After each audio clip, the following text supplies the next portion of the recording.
We're looking north toward the starting end of runway 15 from the control tower at Paro, Bhutan. I've read that only 2 airlines and 6 pilots are allowed to fly in and out of this airport. We'll do a full power climb on takeoff to clear that high ridge at the end of runway 15. We'll have wheels down and full flaps for this entire flight. After we climb above 15,000 feet to clear the ridge, we'll circle to the left and descend along the valleys, and then turn right and come in to land in the other direction on runway 33. And hopefully we'll be able to walk away from the landing and not lose any rank or pension over it. The dark line on the chart here shows one visual approach that airlines use into runway 33 in Paro. They come north to the VOR from the south, which is the bottom of the chart, and when they get close to the VOR, they pick up a valley on the right, descend into that valley, and then make a left turn following the valley, and a sharp right to pick up the approach to runway 33. And we're going to pick up this approach after we take off from runway 15. For our flight, we'll take off in the other direction, going from top to bottom on the chart. We'll do a full power climb to 15,000 feet, but as we cross 10,000, we're going to turn to the south.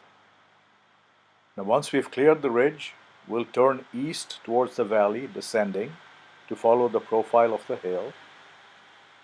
And once we get to the valley, we'll turn left and pick up the visual approach that airliners follow, going left around the mountain and then descending to runway 33. And here, to review again, is the hook shape of our flight, taking off on 15, circling to the left, and coming back around to land on runway 33. To take off in the F4 Phantom, I've read you advance the power, release the wheel brake when you get to 85%, and then bring the yoke all the way back and hold it there until the aircraft lifts off. And then you neutralize the yoke and make sure you do not exceed 250 knots with the flaps down and the wheels down. So that's what we're going to do.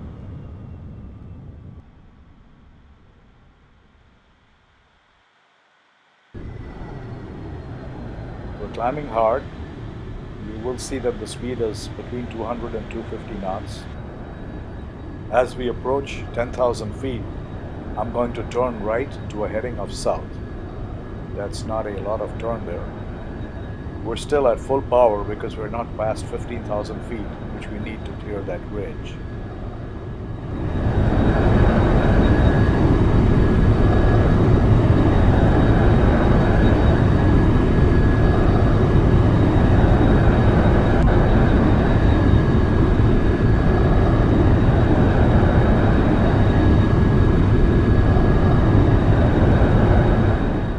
Shortly going to reduce power and level off around 16,000 feet, still on a heading of south, until we get past that ridge. Watch that speed, we'll keep it around 200 knots. That up ahead looks like the plains of the Ganges in India.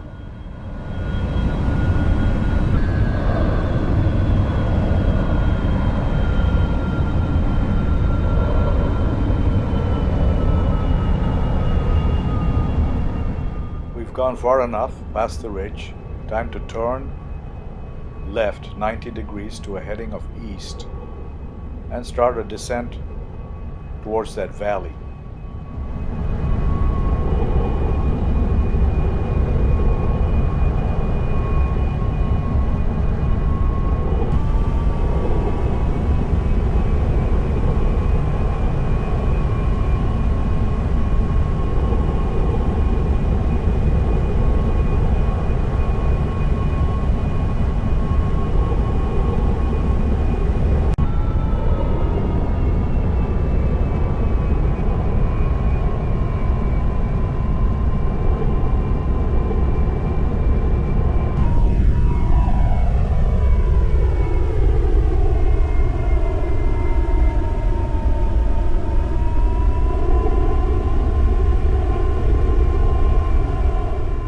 As we turn left to north along that valley, we're going to be joining the visual approach that airlines use to reach runway 33.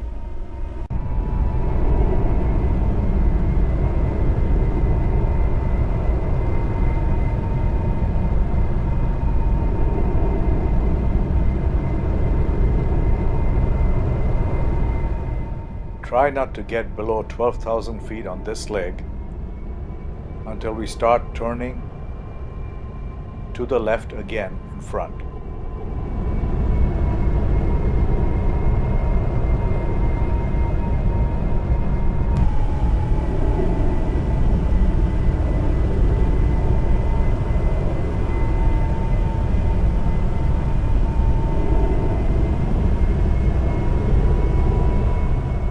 We're going to turn left to follow the valley ahead, and as we turn, we're going to descend to 10,000 feet.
Next, we'll turn right along the valley to get on final approach for runway 33, and you are shortly going to see runway 33 appear at the top right corner of the screen.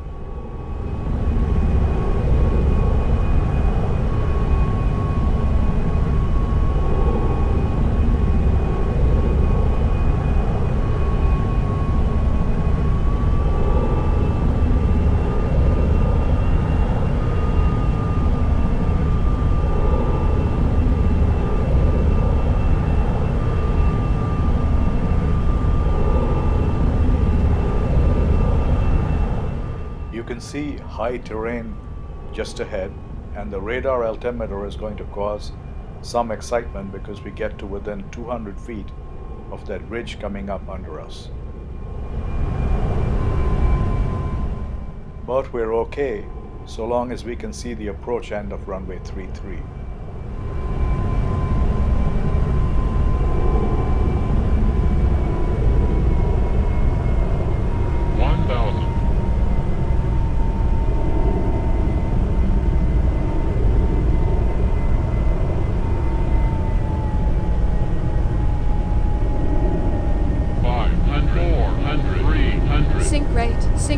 Sync rate.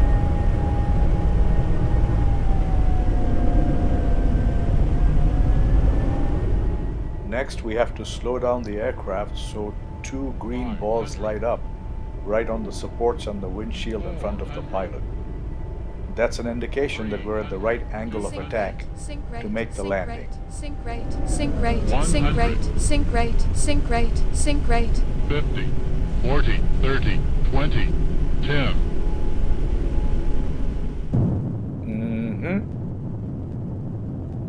I've backed up to see how that same landing looks from a chase aircraft.